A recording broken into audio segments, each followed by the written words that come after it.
Olá, boa noite, tudo na paz? Aqui é o pastor, professor Luiz Roldan.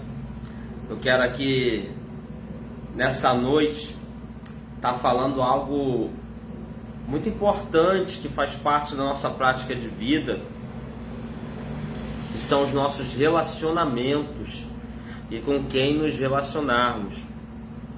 Eu quero falar sobre o julgo desigual, mas eu não quero simplesmente definir o que é o julgo desigual. Eu quero trazer suas variantes e que nós possamos entender um pouco mais sobre isso, sobre como que nós podemos estar num julgo desigual ou evitando o julgo desigual. Eu quero ler um texto com você que se encontra na segunda carta aos Coríntios, capítulo de número 6, a partir do versículo 14, diz assim: não vos ponhais em julgo desigual com os incrédulos, porquanto que sociedade pode haver entre a justiça e a iniquidade? Ou que comunhão da luz com as trevas? Que harmonia entre Cristo e o maligno? Ou que união entre o crente com o incrédulo?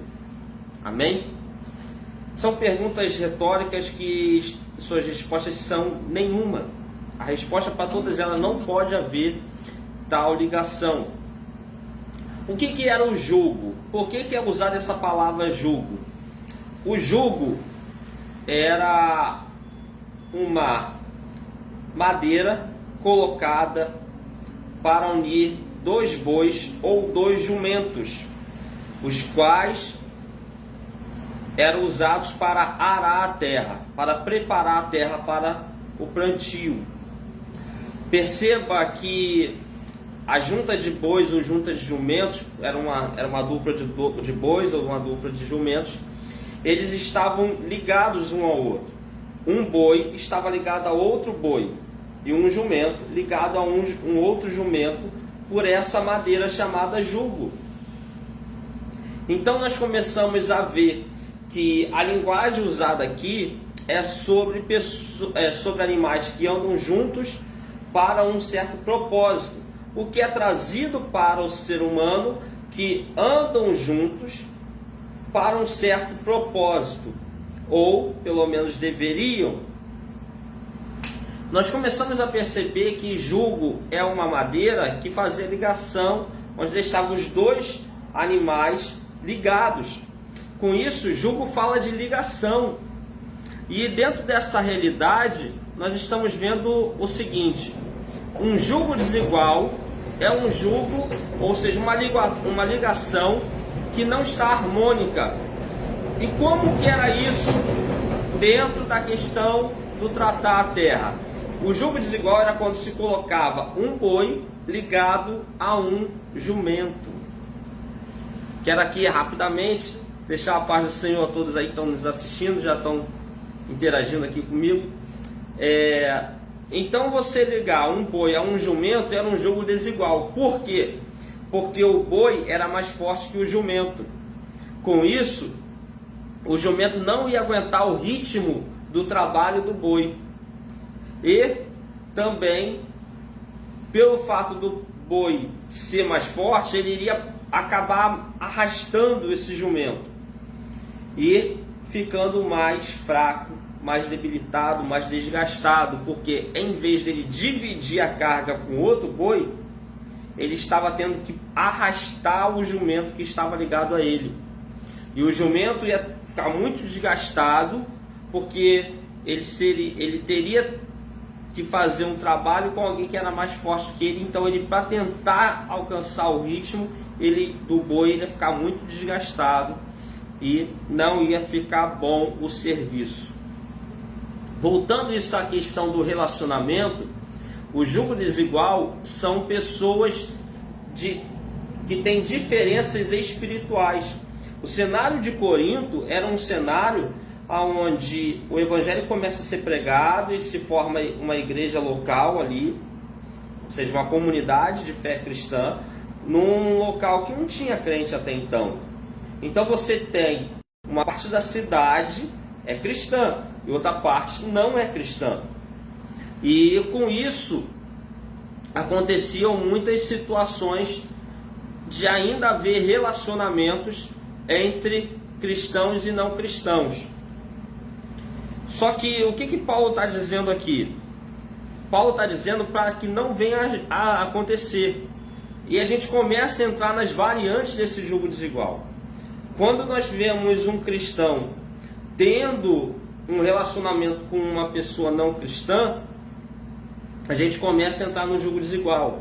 A amizade conta? Não, a amizade não conta. Você faz parte de você ter amigos não cristãos. Você não deve se afastar deles porque você virou crente.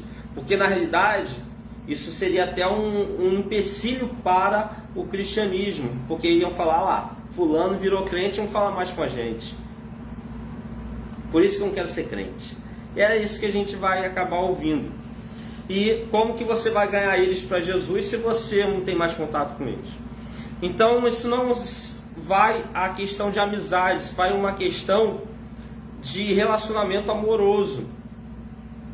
Uma variante fácil de perceber do jugo desigual é quando um cristão quer namorar uma pessoa não cristã. Porque qual é todo o problema? O problema é, primeiro, um vai querer ir para a igreja, o outro vai querer ir para o pagode, para o baile, sei lá. Aí está namorando. O cristão deve tentar segurar a onda para quê? Para que a relação sexual aconteça só depois do casamento. Mesmo que seja difícil para ele segurar, ele tem que fazer esse esforço. O não cristão não vai fazer esse esforço, pelo contrário, ele quer que aconteça agora, já. Então, esses são problemas. O cristão vai ter um olhar mais espiritual da coisa, sobre todas as questões. O não cristão vai ter um olhar natural. E a gente vai para aquela passagem sobre o homem natural e o homem espiritual. Então são situações que os objetivos serão diferentes. O caminhar vai ser diferente. Lembra? O jugo ligava os animais para andarem numa mesma direção, num mesmo propósito. Agora, se uma pessoa tem uma cabeça que leva para lá e outra uma cabeça que leva para cá, não vai dar certo. O propósito não vai ser alcançado. E qual é o propósito quando alguém vai namorar? A ideia é que o relacionamento seja bom, que haja uma boa interação, um companheirismo, e que isso vai crescendo e até virar um casamento, e o casamento seja bom. Então o propósito não vai ser alcançado. Uma outra variante do jogo desigual é quando a gente vai além da situação do crente com o descrente. É quando a gente vai numa variante de um crente que é mais voltado às questões espirituais e um outro que é pouco voltado às questões espirituais. Quando você vai chegar numa pessoa que ele gosta de buscar o Senhor, gosta de ter a sua espiritualidade, gosta de estar envolvido no ministério, na obra, como a gente chama, nas questões, trabalhando ali para Deus e para o crescimento do reino de Deus, seja quantitativo ou qualitativo, e aí ele para com uma outra pessoa que não está muito aí para nada, não vai no culto, mas não gosta de ler Bíblia, não gosta de orar, se envolver, não é com ele, isso vai dar ruim, vai ser um jogo desigual, mesmo sendo um crente com outro crente. Por quê? Porque o propósito vai ser diferente. Porque um vai ter um propósito, está envolvido nas coisas de Deus, e o outro somente está presente. Então aí vira bem a cara do boi com o jumento, aonde um vai estar puxando o outro, tentando arrastar o outro, e esse outro não vai acompanhar o ritmo do primeiro. Então também é um jogo desigual. Uma coisa que às vezes também acontece é, por exemplo, um casal e um se converte e o outro não. Deve largar? Não. Paulo diz em 1 Coríntios 7 para que o crente não largue o descrente por causa da diferença de fé. Porém, até porque já estavam juntos, já estavam casados. Porém, se o descrente for embora, o crente está livre do jugo, ou seja, da ligação. Não há mais ligação entre os dois. E aí entra outra questão. Tá, acabou, foi cada um pro seu lado, o descrente largou o crente. E agora?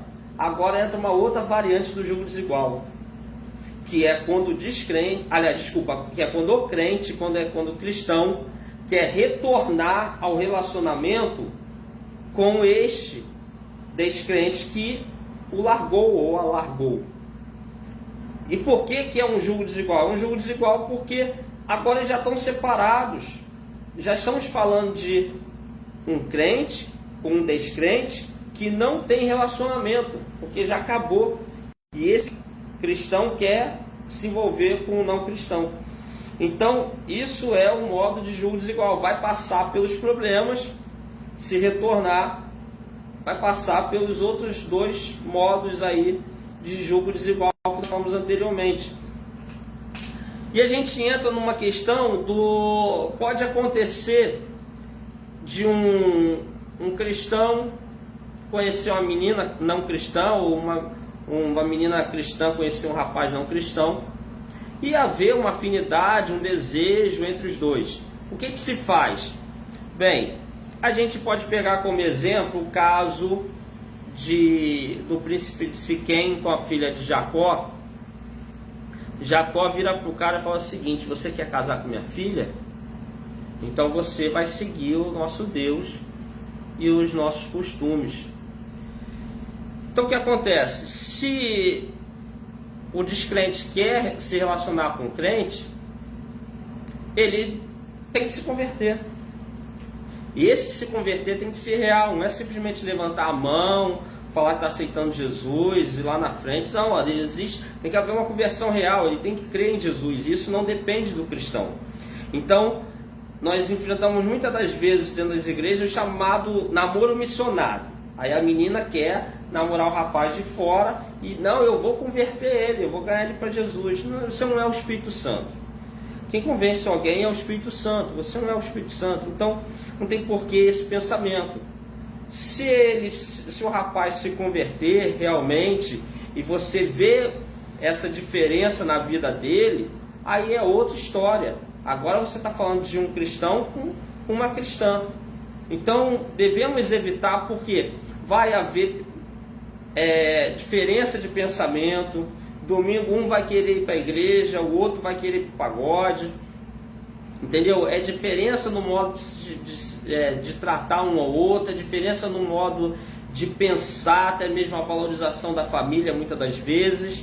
Então são diferenças, né, modo de pensar, filosofias diferentes. E tem a questão do relacionamento sexual antes, depois do casamento. Um vai fazer a pressão, o outro normalmente, como qualquer pessoa, vai ter o seu desejo sexual ali, até porque um está morto, e então vai gerar uma pressão. Então, por tudo isso, o jugo desigual é muito complicado e biblicamente ele deve ser evitado.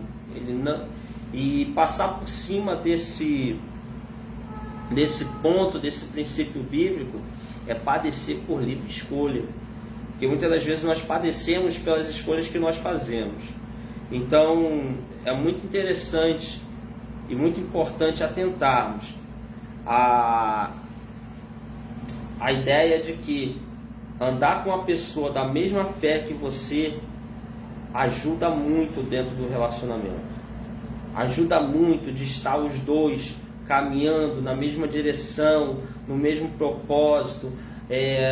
E aí entra outra questão: uma pessoa que gosta de se envolver com as coisas de Deus e outra que não gosta, mesmo sendo cristã.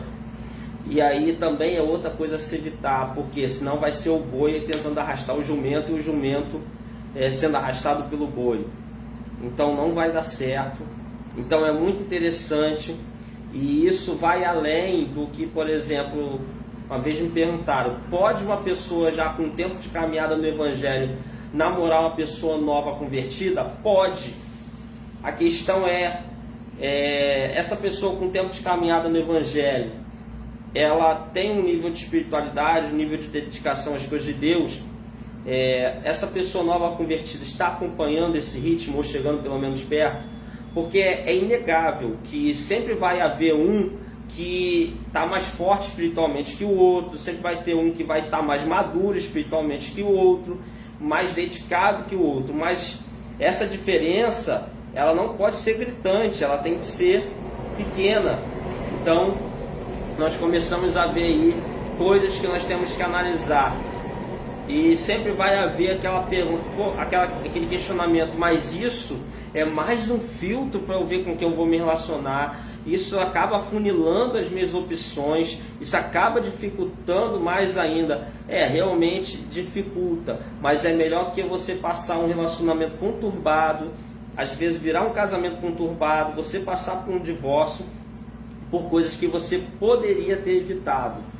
Então, é chato, a gente tem menos opções, mas para a gente se relacionar com alguém, nós vamos ter que ter alguns filtros, não só da fé, mas do caráter, da conduta, do andar no mesmo propósito, das pessoas quererem crescer juntas, o bom tratamento entre um e outro, a fidelidade, a lealdade. Então tudo isso tem que ser filtrado, tudo isso tem que ser analisado. Então você vai ter que analisar do mesmo jeito, só que a gente tem esse princípio bíblico de evitar o julgo desigual, para não trazer mais uma problemática para dentro da nossa vida.